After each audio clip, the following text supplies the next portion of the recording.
tuần lai chu zela ti ala khop mai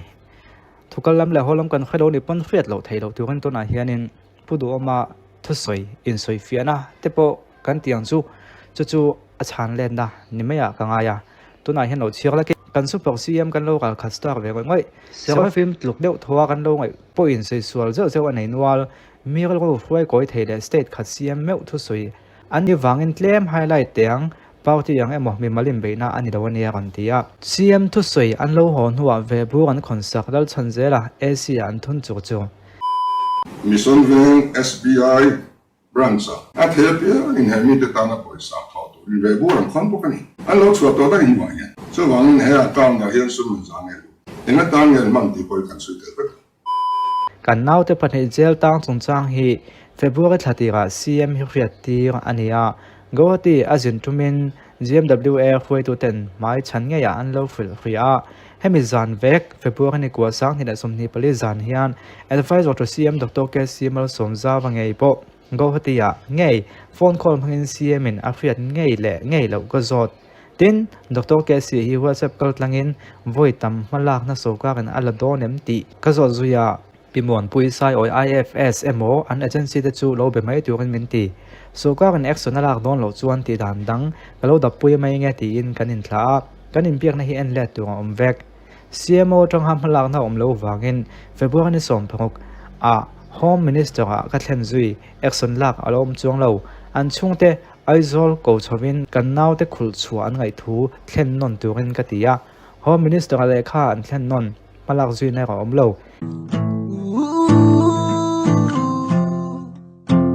Indian consulate a kan consider IFS nen po vitamin B in kan no pangte account na an lo ho na tur deposit kan ngai thu le government side atonga ti theidan no dop turin ka ngen ka tin deuh tho ka phone update om lo an chung te na in B in ti dan dang kan dap YouTuber pakhat na in B in ha kan house na kan thlena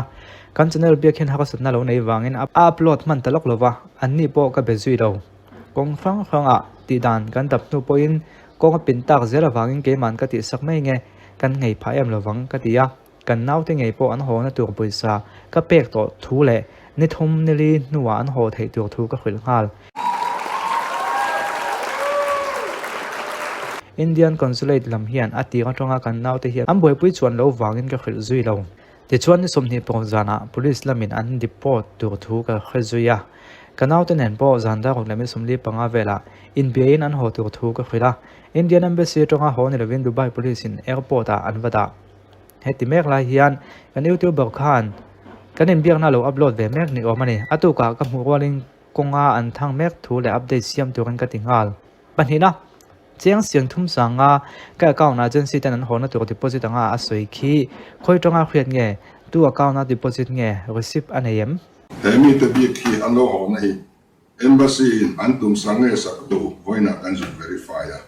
EMA tang anon tum sak thap amaro chu attend to delhi kleng attend to go hati kleng attend aizol ka khane wang in aizol anon kleng chuan te hian in alo boy puichina sum semin boy puichi ani go hati anon klenga welfare poisa an khansaka za chiang e an khansak chu sing mol vel ni om sei thom no an nei sak vek boka tina agency te hian sing thum sa ngai mani an ju khansak boka zela ne na tina agency te hian sing thum sa ngai mani an ju khansak boka zela ne na tina agency te hian sing thum sa ngai mani an ju khansak boka zela ne na zela ne panhina chiang siang thum sanga ka account na agency tan an ho na tur deposit anga asoi khi khoi tonga khriat nge tu account na deposit nge receipt anayem pathumna kut bank na allo ho ati khi dik chu ti chungchang kut ro ken lo ho ngani Dubai jela khan an hak lai po an keng lut thei dawa pheikhok mun lai po an phel tir vek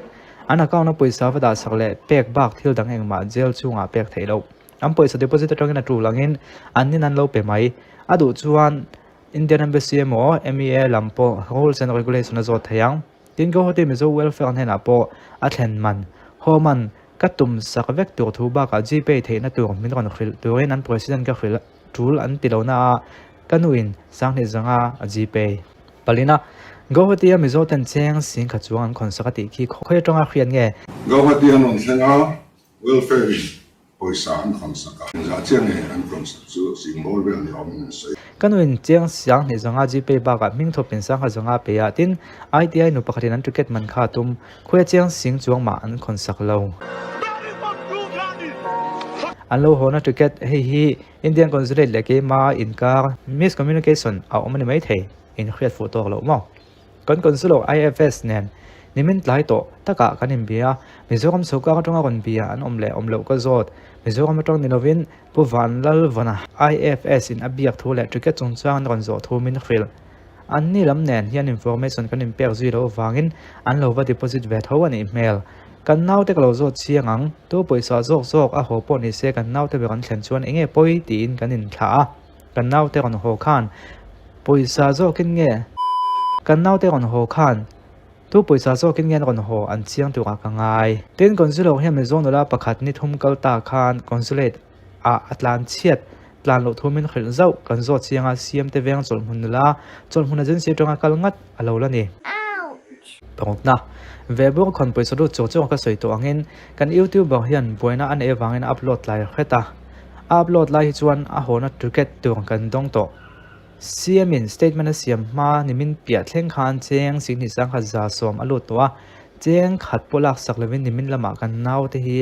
kalo in sem ti kon dim to thil dik lo ti tu te awangin digna du tu te account details hial check alo ngai le ta hi lung chet thlak te chu wang he account ga hian sun man sang lu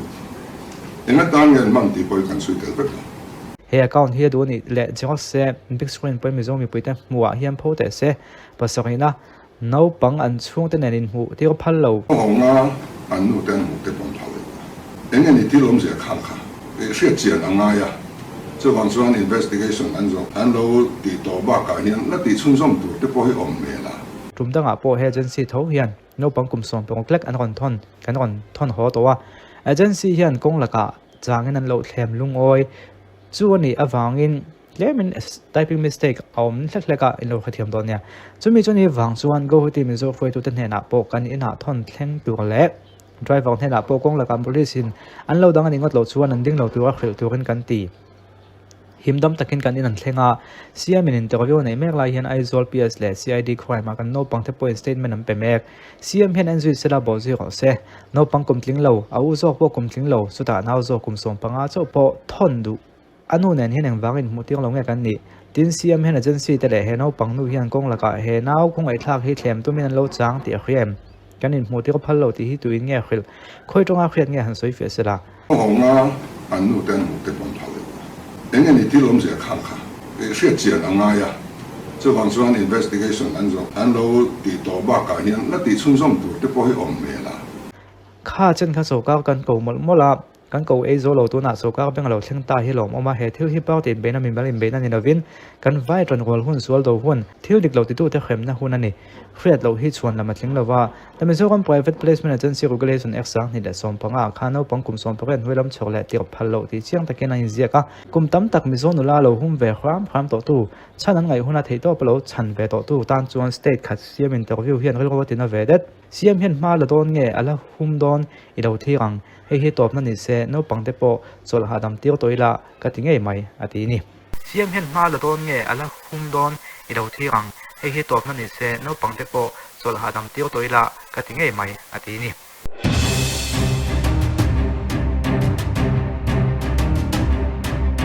so ka na lo ti ve thei ang tu na hian ti kha soi ta ne ko ti na ti tu ka ti ma so ka na ti thei ang an lo ti tu kha license cancel a thil dang tu na hian soi don chi ni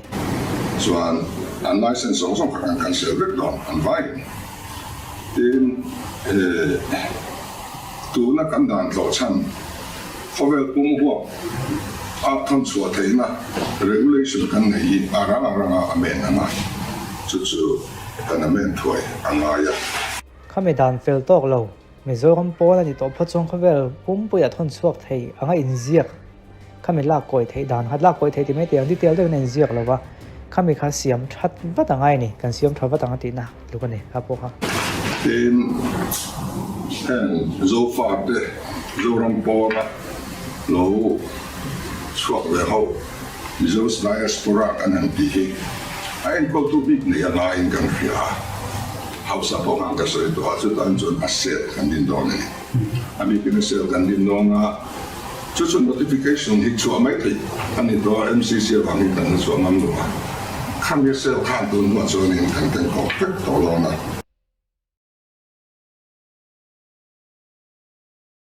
Atop na kasi ham do chuanin frame na pe ka hi chief minister na khem thei mo hi kan tingot zela hi chu chief minister chuan nia ma chu la thei nge meu mai ama ro chu dana ta ka thil kal lon ni chuan investigation ti ni a chu investigation an ti chuan an chuan ko ta anin lana an soya tikhanin an han tinek ne ka mizo na kan khia thiam thei dan turin okil ta nen an han soi nek na ka atopa thiam lo chang an lo oma jachin khem na puang ta thina ko thu ani to thina ni ama ro chu chunglama tonga ko thu nei na kha wa hei thu thunun thei anga ngai na hi om thina helai hianin evidence nei tha le investigation atanga chi anga piang mai kha thiam lo chang tu le thu tu nan siam tu chu ni maya chumi investigation chu kal me ka tu na hianin prosecution nei tu kan deal me ka ti kha khami in kin chovel kha ka te mai ka khe thiam danin chumi nei tu chun han deal me kan phal chuanin an han soi khom an han in king chonga in king de to meng o Prosecution to do chuan